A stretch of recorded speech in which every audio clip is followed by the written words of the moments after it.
नमस्कार दोस्तों, क्या आप जानते हैं कि श्री कृष्ण को रणछोड़ क्यों कहा जाता है? और इस नाम के पीछे की कहानी त्रेता युग के एक महान राजा से जुड़ी है। ये कहानी है इक्ष्वाकु वंश के प्रतापी राजा मुचुकुंद की, उसी वंश के जिसमें भगवान श्री राम ने जन्म लिया था। राजा मुचुकुंद इतने पराक्रमी थे कि देवासुर संग्राम में देवताओं ने इंद्र के कहने पर उन्हें अपना सेनापति बनाया था। उनकी वीरता से देवताओं को विजय तो मिली, लेकिन इस लंबे युद्ध के बाद राजा मुचुकुंद बहुत थक गए थे और उन्होंने बस विश्राम करने की इच्छा जताई। उनकी सेवा से प्रसन्न होकर देवराज इंद्र ने उन्हें वरदान दिया कि जो कोई भी तुम्हारी नींद में बाधा डालेगा वो तुम्हारी आंखों की पहली दृष्टि पड़ते ही जलकर भस्म हो जाएगा।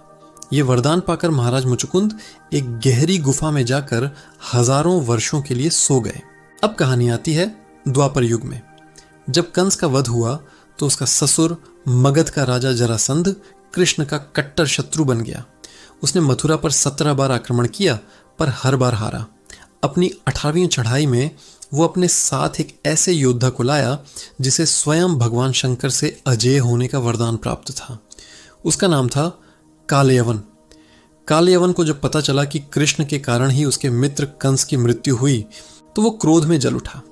भगवान कृष्ण जानते थे कि शंकर जी के वरदान का मान रखना है, इसीलिए वो युद्ध भूमि से भाग निकले और इसी कारण उनका एक नाम रणछोड़ पड़ा। कृष्ण को भागते देख अहंकारी कालयवन उनका पीछा करने लगा। भगवान कृष्ण भागते भागते उसी गुफा में पहुंच गए जहां राजा मुचुकुंद सो रहे थे। उन्होंने बड़ी चतुराई से अपना पीतांबर यानी पीला वस्त्र राजा मुचुकुंद के ऊपर डाल दिया और स्वयं एक चट्टान के पीछे छिप गए। पीछे पीछे कालयवन भी गुफा में आ पहुंचा।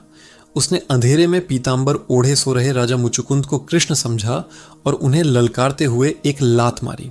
हजारों साल की नींद से जागते ही जैसे ही राजा मुचुकुंद ने अपनी आंखें खोली, उनकी दृष्टि कालयवन पर पड़ी और इंद्र के वरदान के प्रभाव से कालयवन उसी क्षण जलकर राख हो गया।